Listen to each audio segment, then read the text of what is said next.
各位弟兄姊妹，大家平安，好開心見到大家。今日我哋團契嘅主題係新年新計劃，作恩賜的好管家。講到2026年，我哋成個團契嘅年度主題係齊靠主得力，天路同步走。我哋希望喺呢一年入面，大家唔單止係自己行，更加係可以喺主入面互相扶持，一齊進步。所以今日我哋會試下用一個比較特別嘅角度，一齊去學習點樣訂立計劃。我哋唔係單純整份目標清單，而係要學下點樣忠心咁運用神賜俾我哋每一個人嘅恩賜，真正成為一個神所喜悅嘅好管家。今年我哋嘅年度金句係腓立比書3章13至14節，弟兄們，我不是以為自己已經得着了，我只有一件事，就是忘記背後，努力面前的，向着標竿直跑，要得神在基督耶穌裏從上面召我來得的獎賞。呢段經文對我哋今年嚟講真係好重要，因為佢點出咗我哋要學習嘅核心態度：忘記背後，努力面前，向着標竿直跑。忘記背後，首先我哋要學識放低，無論係舊年嘅失敗、挫折，定係以前嗰啲令你自滿嘅成就，通通都要學識放低，唔好俾過去嘅包袱綁死自己。因為神同我哋講過，舊事已過，一切都係新嘅。努力面前跟住落嚟，我哋唔係坐喺度等神喐，而係要主動出擊。我哋要好專注咁望住神呼召我哋行嘅方向，為未來做好準備。直跑最後，我哋唔係慢慢行、慢慢磨，而係要全力以赴。就好似運動員衝線咁，向住神喺耶穌基督入面為我哋預備嘅獎賞衝刺。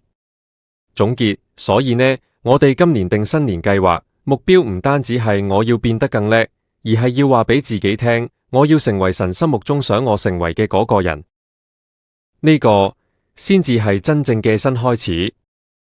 不過，或者有啲弟兄姊妹到呢一刻都仲未有清楚嘅新年目標，你可能會覺得好迷茫、好混亂，甚至會懷疑，我究竟想做啲咩呢？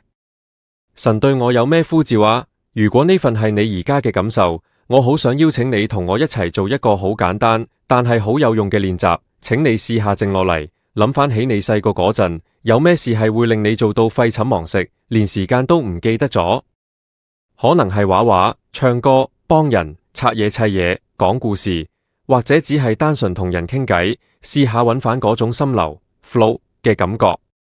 嗰種當你做緊嗰樣嘢嘅時候，你會覺得好享受，好有滿足感，甚至覺得時間過得好快，好似同神同在咁自然。好多時我哋覺得迷失，未必係因為神無計劃，而係因為我哋大個咗之後，變得太過乖，太聽話啦。我哋好驚失敗，好驚令身邊嘅人失望，所以一直只係跟住外界嘅期望去行。父母想要咩，教會想要咩，社會想要咩，結果我哋就慢慢聽唔到神起初放喺我哋心入面嗰把聲音，亦都忘記咗佢賜俾我哋最原始嘅恩賜。所以今日我想鼓勵你，唔好淨係坐喺度諗，更加唔好只係識得擔心，立即行動啦 ，Go for it， 去嘗試啦。就算嗰一步只係好細、好微不足道，都好重要。因為神好多時唔係等我哋諗到完美先至顯明旨意，而係當我哋願意勇敢踏出第一步嘅時候，佢先會一步一步清晰咁引導我哋。記住，你唔係一個人喺度摸索，神一早已經將恩賜同呼召放咗喺你心入面。今日就係一個重新發現佢、重新起步嘅好機會。我想同大家傾下一個好現實，亦都係好常見嘅問題。點解我哋每年嘅新年計劃，次次都係開頭熱辣辣，但一到2月就開始熄火呢？諗返起1月嗰陣，個個都好興奮，好有火，好似突然間充滿動力咁，寫得一大堆目標，要讀經，要運動，要減肥，要服侍。點知到咗3月，好多計劃已經變咗空白頁，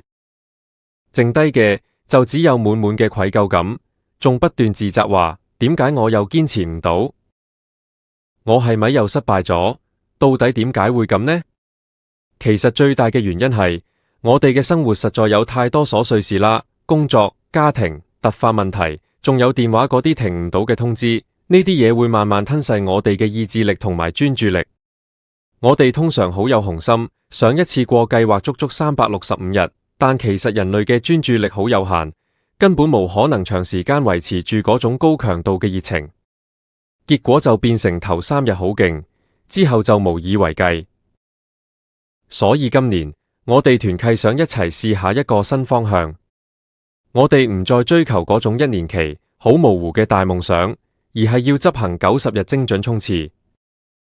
90日大約係3個月，呢個長度非常實際，既容易堅持，又可以見到明顯嘅成果。當我哋專注做好眼前呢90日，先靠主得力行好每一步，之後再接落去下一個90日，咁樣一步一步嚟，就唔會再覺得大壓力，亦都無咁容易放棄。弟兄姊妹，今年我哋唔係靠自己一個人硬撐，而係要齊靠主得力，天路同步走。